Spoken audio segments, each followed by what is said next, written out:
સાહેબ અમે એવું સંગઠન બનાવ્યું છે, અમારું એવું સેવા સંગઠન છે કે પીપી સવાણી પરિવારમાં દીકરી ભણેલી હોય,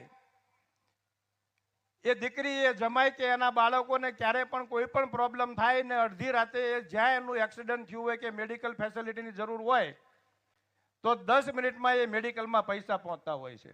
કુમારનું એક્સિડન્ટ થયું હોય અને કુમારની હયાતી કદાચ ન રહે તો એ દીકરીને દર મહિને 10,000 રૂપિયા મળે.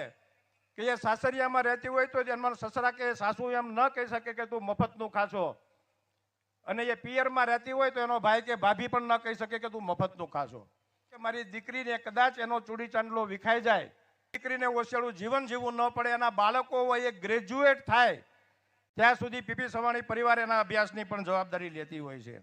કરિયાવરમાં હું એક બાપની જવાબદારી આપું છું, આરોગ્યની જવાબદારી આપું છું, એના દીકરાઓને ભણતરની ચિંતા કરું છું.